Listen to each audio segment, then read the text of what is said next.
सो इसके बाद अभी हमने पहले डिस्कस किया था कि अगर कोई अपना करियर परस्यू करना चाहता है हेल्थ केयर में वो क्या करे, बट सपोज कोई इंडिया में ऑलरेडी डेंटिस्ट है और वो सेम ही करियर परस्यू करना चाहते हैं कनाडा में आकर भी, दे डोंट वांट कि वो और किसी फील्ड के अंदर हेल्थ केयर में जाए बिकॉज उन्होंने 5 साल उसी प्रोफेशन में काम किया है। सो यहाँ पे डेंटिस्ट्री के कोर्सेज और जो सर्टिफिकेशन या लाइसेंस होते हैं, क्या Okay. प्रोसेस है proper? Okay, so that's an interesting question first of all.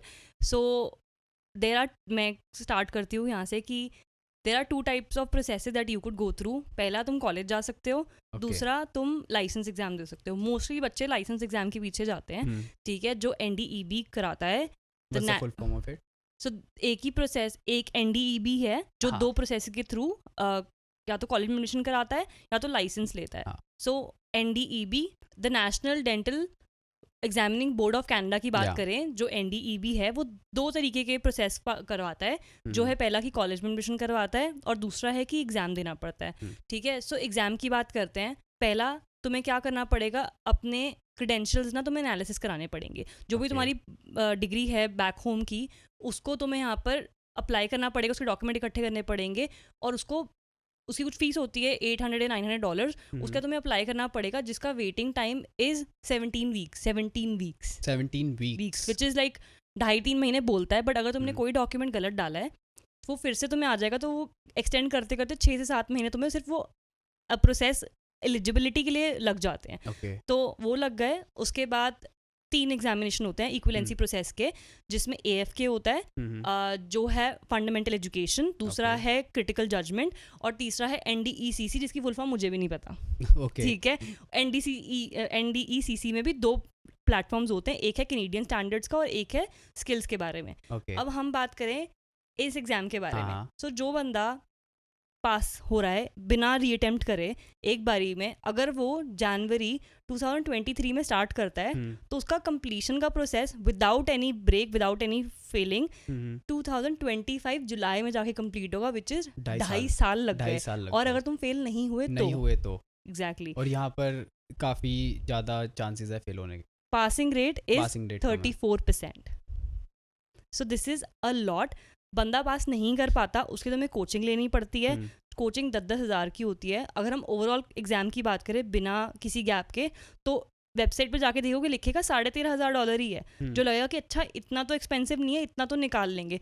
But loop holes नहीं पता लोगों को उसके बीच के, कि अगर तुम अप्लाई करते हो तुम्हें कोचिंग लेनी पड़ेगी, क्योंकि तुम्हारा जो सिस्टम है, तुम इंडिया से पढ़कर आ रहे हो, तुम कहीं से ही पढ़कर आ रहे हो, तुम यहाँ पर आके कैनेडियन डेंटिस्ट्री कैसे चलती है उसको भी तो सीखोगे। यहाँ के मॉरल्स और एथिक्स बहुत अलग हैं, ठीक है। तुम्हें 2-2 मिनट में बंदा सू करने को घूमेगा कि भाई तो हर बंदा सू कर रहा है। एग्जैक्टली।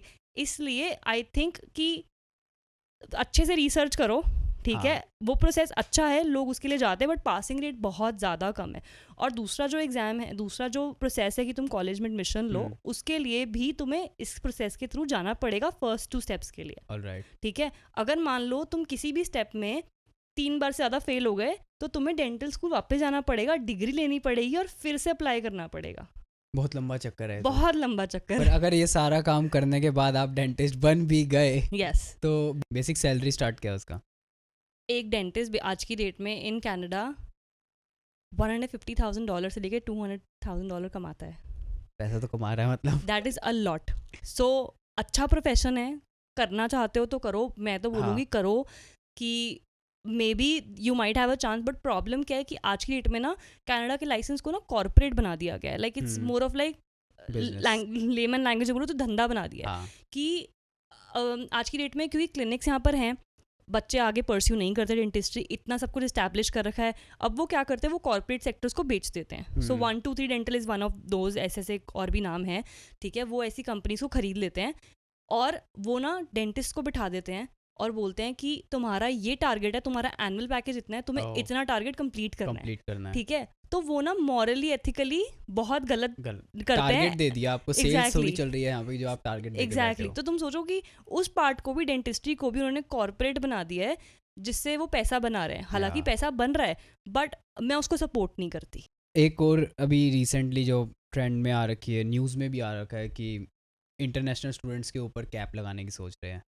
एंड क्या लगता है कि बिल्कुल सही डिसीजन है कैप लगाना, या फिर ये सिर्फ एक पॉलिटिकल एजेंडा बना रखा है यहाँ पर अभी कि इमिग्रेशन के ऊपर थोड़ा सा रोक लगाना चाहिए, या क्या सोच है इस पे?